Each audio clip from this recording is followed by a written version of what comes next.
Assalamualaikum warahmatullahi wabarakatuh.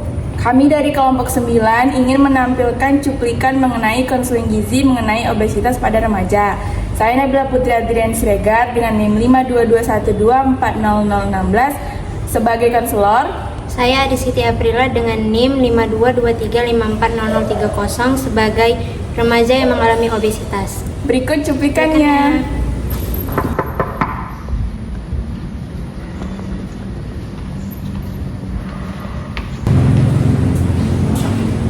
Halo adik, silakan duduk. Halo Bu. Gimana kabarnya hari ini? Alhamdulillah baik, cuman saya agak sedikit gelisah. Boleh Ibu tanya apa yang sedang kamu rasakan? Nah, entah kenapa saya semakin hari semakin gak nyaman dengan tubuh saya. Saya gampang capek dan teman-teman terus suka bercanda soal berat badan saya. Saya mengerti. Terima kasih sudah berbagi cerita. Itu nggak mudah ya. Kita bisa bicara soal ini bersama-sama tanpa mengacungi. Sekarang Ibu minta tolong kamu untuk mengisi form ini dulu ya. Baik Bu. Baik, terima kasih. Setelah Ibu melihat form yang kamu isi, Ibu melihat hasil pemeriksaan kesehatanmu, indeks massa tubuh kamu menunjukkan obesitas ringan. Iya Bu, saya juga sudah lihat itu, tapi saya bingung harus mulainya itu dari mana. Karena saya coba diet, tapi cepat balik lagi berat badan saya itu. Itu bagaimana ya Bu? Itu sangat wajar. Banyak orang berpikir obesitas cuma soal kebanyakan makan. Padahal ini lebih kompleks. Ada pengaruh dari hormon, stres, kebiasaan tidur, aktivitas fisik, dan pola makan. Ini Ibu juga akan menjelaskan ke kamu sedikit mengenai faktor-faktor yang menyebabkan obesitas.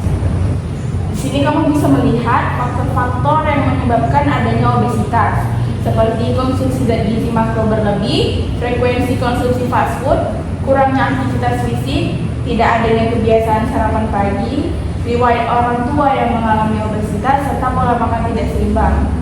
Dan dampak obesitas itu ada bisa sulit bernafas, risiko patah tulang, hipertensi, dan masalah psikologis. Di sini tingkat obesitas seseorang dapat dihitung dan diketahui menggunakan rumus indeks massa tubuh, di mana dalam perhitungannya juga mempertimbangkan usia. Adanya peningkatan IMT menyebabkan obesitas dapat berkembang menjadi penyakit tidak menular atau PTM, seperti penyakit kardiovaskular, diabetes mellitus, serta hipertensi dan lain-lain.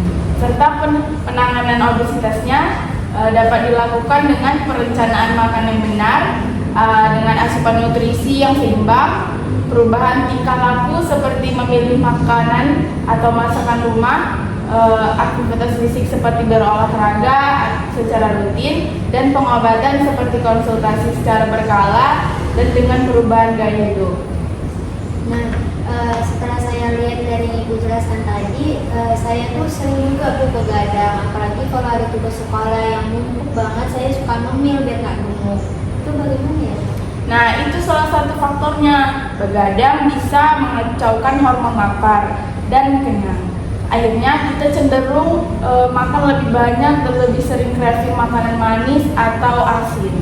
Nah, tapi kalau saya olahraga, saya itu gampang capek dan rasanya itu rasanya itu berat banget untuk berolahraga. Memang butuh waktu adik. Kita nggak perlu langsung lari 5 km, mulai dari jalan kaki 30 menit sehari atau ikut senam ringan. Yang penting konsisten. Oh, berarti saya nggak perlu diet ketat lah ya Bu? Justru hindari diet ketat atau diet ekstrim. Fokus ke pola makan yang seimbang seperti kurangi makanan ultra proses, minum air putih cukup, dan tambahkan buah, sayur, dan protein. Makan tetap 3 kali sehari, tetapi porsi tetap dijaga.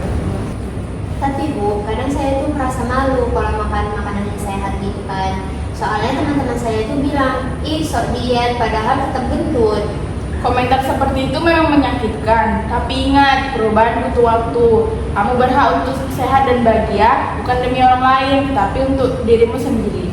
Oh iya juga ya Bu, saya kan mau sehat bukan cuma untuk kurus, tapi kalau obesitas itu dibiarkan, bahayanya itu bagaimana ya Bu?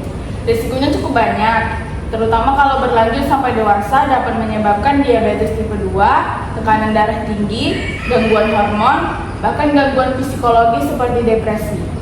Wah, saya nggak mau sampai seperti yang sebegitunya. Jadi saya harus mulai dari sekarang ya Bu? Betul, Ibu bisa bantu bikin rencana kecil seperti target mingguan ataupun jurnal makanan. Dan ini juga Ibu beri poster agar kamu dapat mengetahui informasi-informasi mengenai obesitas. Kamu bisa datang ke sini kapanpun, kita jalanin bareng pelan-pelan. Terima kasih banyak ya Bu, saya jadi semangat lagi. Saya mau berubah, tapi dengan cara yang sehat. Itu semangat yang Ibu suka. Ingat, kamu nggak sendirian. Kita akan hadapi ini sama-sama. Baik Bu, terima kasih. Saya pamit pulang ya Bu. Assalamualaikum. Waalaikumsalam. Sekian cuplikan konseling gizi yang dapat kami tampilkan. Lebih dan kurang kali mohon maaf. Wassalamualaikum warahmatullahi wabarakatuh. Bye bye.